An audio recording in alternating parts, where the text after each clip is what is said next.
Hi guys, welcome back to another episode of the show that keeps you entertained with anything relationships related. My name is Berlin, and without further ado, let's dive into today's episode. So, have you ever just sat down and start thinking about the things we were told before we joined campus, when we were in campus, and for those who are done after campus, what we were told about the romantic relationships that people get into when they're in campus? So recently I was sharing with a friend of mine about how people used to be in these romantic relationships, how people used to behave, how we behaved in campus in regards to these relationships. And then this thought crossed my mind. A lot of the things we were told about these relationships were sort of, how do I put it, wrong. The word is, there are a lot of misconceptions about these romantic relationships in campus that we were told that kind of ended up affecting how we handled our relationships. And so I decided to do a topic on the misconceptions about romantic campus relationships. So I have about 7 misconceptions that I chose to highlight, and you guys can add some on the comment section and tell me those that I didn't say, or how these misconceptions affected your romantic relationships. So of course you know what a misconception is, and some people viewed these misconceptions as red flags, and somehow they were not. They were just some high expectations that we went into relationships with that somehow ended up affecting our relationships, mostly negatively, although we didn't realize it until it was kind of late. So the first and very common misconception that I had or know about is that conflict is a sign of a bad relationship. So most people think that if you fight a lot with your partner or your friends, then your relationship is kind of doomed. And I also used to believe that, of course, you can't say you love someone or you are very close to someone, but then you fight every week. You argue over some things every week. At that moment, I also thought that it means your relationship is nearing its end and soon enough it will be over. But I was wrong, because constructive conflict is healthy. There's constructive and destructive. Constructive conflict is whereby you and your partner, let's say, people are different, people change with time, we like different things. So for example, I love, let's say I love ice cream and my partner doesn't love ice cream. So I constantly pressure him that we need to go get ice cream. If you don't get me ice cream, you don't love me. If you don't go out with me, blah blah blah. But then he keeps on arguing and refusing to do the things, and I'm like, this guy doesn't love me, he doesn't want to give me what I want. And then we are going to end up fighting. So if we argue and he sits me down and tells me that, okay babe, I know you love ice cream, I don't love ice cream, so it's not a must that every time you want ice cream I go with you to get ice cream. You can just go and get ice cream, or I can buy you ice cream and you eat here, instead of forcing me to go with you to eat ice cream and I don't like ice cream. That is constructive conflict. It makes your relationship healthy. You get a better understanding. You'll be like, oh, so I was pushing you to do something that you don't want to do, and it's not good to change somebody to conform to everything you do. That's not a healthy relationship. So you have to understand that both of you do not have entirely the same interests. So by arguing it out and finally talking about what you should do, I think you increase your intimacy and closeness, and you end up that your relationship is more strong. But unlike the times when we were still in school and we used to think conflict is bad, any slight argument, let's say we argue twice a month, we are done. We're like, no, this guy doesn't love me, and you move on. Well, in the real sense, you could have just listened to his side, and you will have reached a compromise to smoothen your situation. So yeah, I think that was so wrong, but it depends on a person's viewing. The other thing is, cohabiting leads to better / good marriage outcomes. And this is so wrong. I don't know why most people in Kenya actually love the fact of cohabiting. It's not like you should never move in with your boyfriend or something, but I think people should move in when they want to get married, when they've talked about marriage, and when they think they are ready. Let's say you already proposed to your girlfriend or something. It's okay to move in because you guys are getting married in a few months or whatever. But tell me why in campus, mko first year, your boyfriend is in third year, alafu umeingia campus and unapenda kidogo, you left your hostel, you are going to stay with your boyfriend. So he's going to finish school and leave you behind. Who knows who is going to meet out there?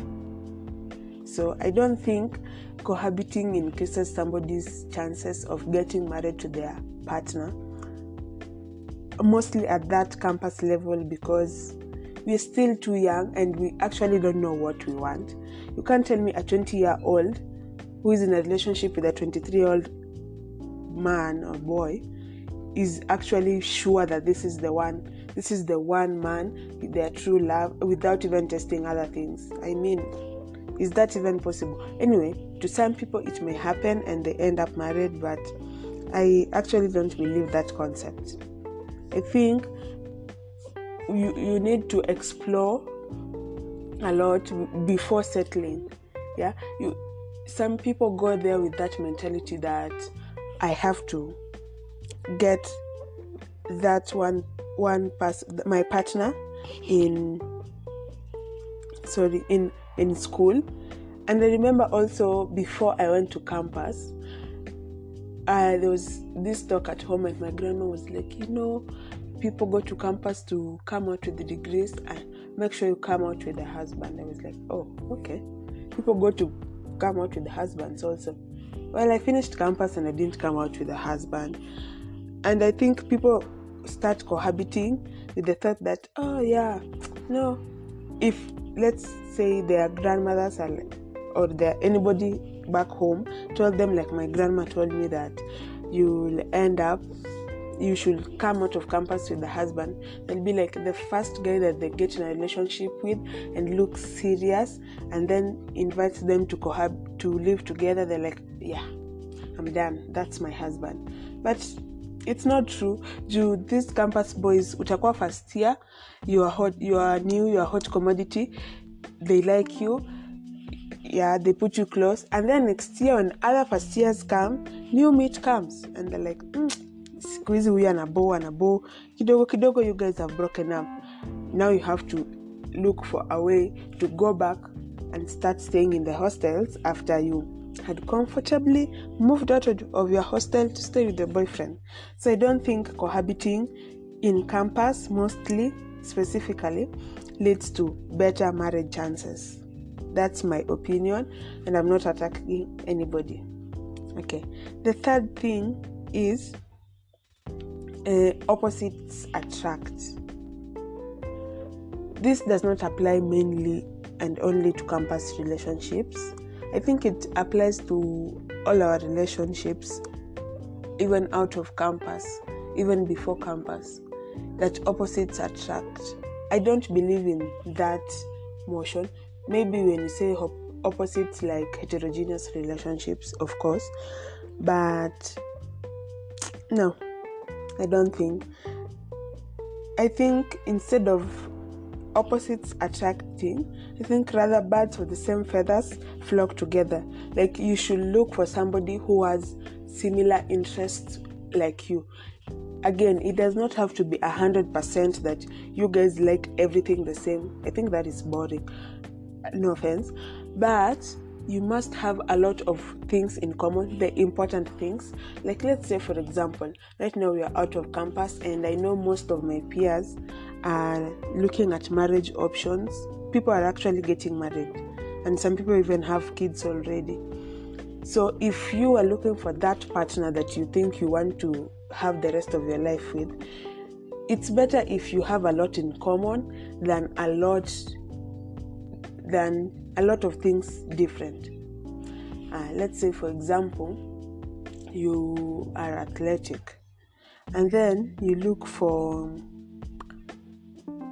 in all your search, you want a partner who is not athletic at all. You get that homebody, that person who does not care about exercise, does not care about healthy living or anything. I'm sure at some point it may get boring and it will piss you off, because you may want to go for a walk. Maybe you're tired, you just want to bond with your partner, but they're like, no, babe, I don't walk. And then another thing, you would be like, babe, I think we should start jogging, or we go to the gym. Like, let's do something together. You want to go to the gym, but according to him, that is so strenuous that he can't do. So he's like, no, you just go. You'll end up that the entire time you guys really spend time together, because you have a lot of different things going on for you. Unlike people who are similar. Let's say both of you love exercise. One may be so enthusiastic about the whole concept of exercising, and the other one is just, yes, I can exercise, but it's not like it's my favorite hobby.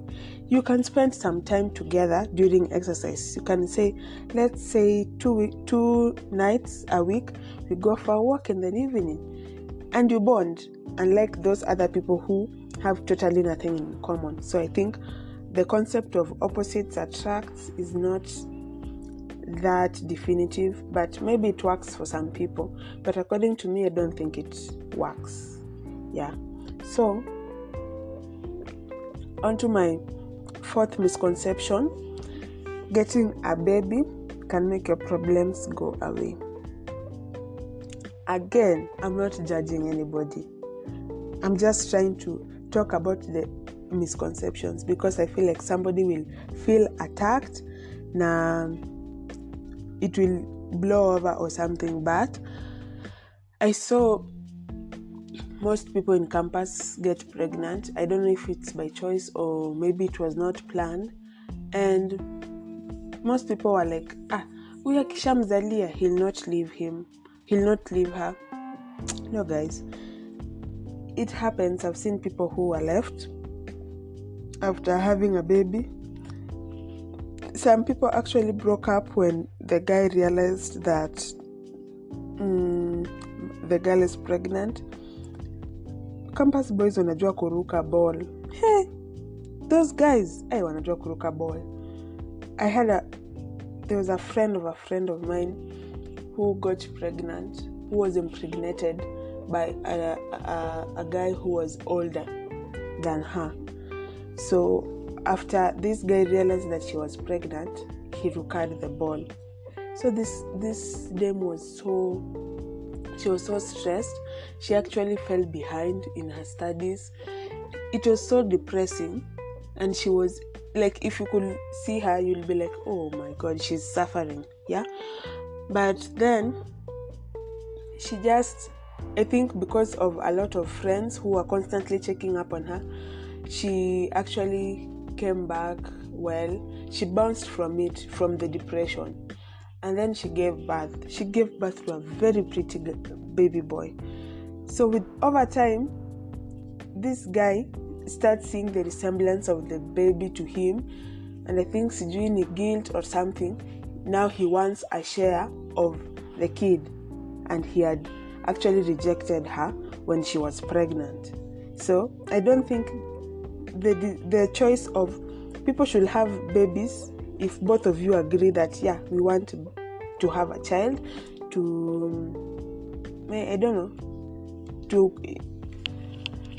improve our relationship. It should not be to improve the relationship, it should be that you guys want to start a family. You guys are thinking of expanding your lifeline, your generation.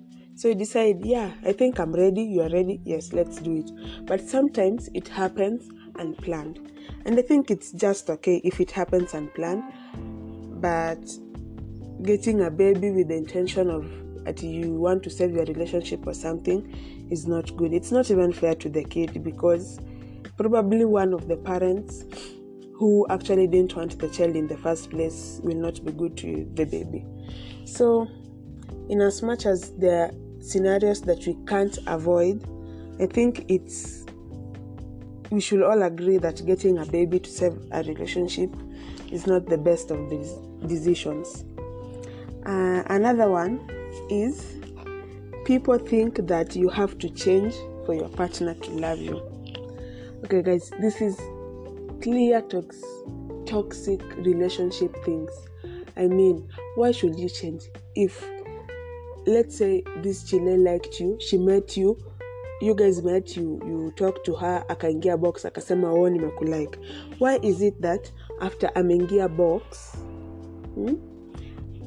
she starts saying, sipendi venye unanyoa, bedhe joni unafaa kunyoa sijui aje. Bra, you before you ulingia box, you're like, my handsome boyfriend, blah blah blah. Why couldn't you tell me that time that I don't like your hairstyle, maybe you should change it? I think you should correct, not change them, correct them and tell them, give them a polite opinion. You'll be like, babe, do you think if you actually shaved this other way, you'd look a little bit better? Are you willing to try? Not that, bana, boni kichwa yako sijui inakaaje, ufai kunyoa hivi. That is so bad, and it feels like you just are controlling. You should not do that.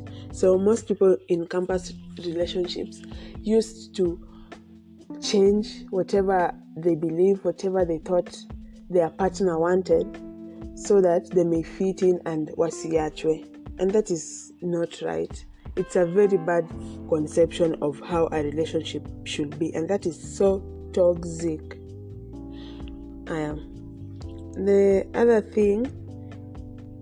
The last thing that I think I want to touch on is spending a lot of time together is supposed to make you guys strong. Guys, let's face it. Tukiingia campus is where you get to meet people who will be your employers, people who will be your partners in your businesses, people who will help you in any situation that you want, okay? So, when you tell me you want to spend time 24/7 with your boyfriend, who maybe you will finish campus and you guys go your separate ways, it does not make sense. Like, in as much as it's good for you guys, of course, to spend time together, you guys bond and connect on higher level, I don't think you should spend 24/7 with each other. You should, in campus is where people make lifelong connections. It's where you get friends that will be with you despite anything for a long time. So people should have time for themselves. You should have time for yourself to socialize, to create connections, to make networks, so that when you guys are out of campus, say to hang, like, let's say you have, it's good you have friends. These people who stay together 24/7, you guys stay together, mnaenda class after class straight to your house, mkae, ikifika kesha asubuhi the same. Like, you see two people, maybe you see your partner and your neighbor, na labda mama mboga. How are those people going to help you? Because campus is where you get those lifelong people who will make a future, who will be part of your future. So I don't think spending time 24/7 together was actually something that was meant to strengthen the relationship. By the way, kwanga na hii feeling ya mmemisiana. Hiyo feeling ni tamu. Si ati wewe uko tu hapo saa zote. Hata ukishinda hapo all the time, you'll get into unnecessary arguments hadi mwanze kuboeka kwa your relationship. You go and have your own space. That's why I was saying cohabiting is not that good. You need your own space. Let's say in a week, even if you want to move in together, have your hostel room still. So during the week, people are busy with the classes and stuff. You can sleep over a few days, and some days you sleep over at your home. Yani mpeana time ya kumisiana. Yeah, that spices up the relationship, so that anytime you guys meet, you're like, babe, akita sijakwambia, mko na story. But him mnashinda 24/7 pamoja, mtaboeka. It's not even fun. Yeah, so basically those are the 6 misconceptions that I wanted to talk to you guys about today. And I think they misguided us. Some costed us some friendships. Some costed us our relationships that maybe will have lasted longer and we will have gotten something out of. But yeah, mistakes were made, we learn and we move on. So we've come to the end of this episode. Thank you guys for tuning in. Thank you for always supporting me. Don't forget to subscribe to our YouTube channel. We have a YouTube channel at Relationships with Berlin. Like and comment. We have our Instagram account, Relationships with Berlin. Also go follow us and like our posts. And also our TikTok account is active. You can go and follow us there. Otherwise, guys, bye. See you next time.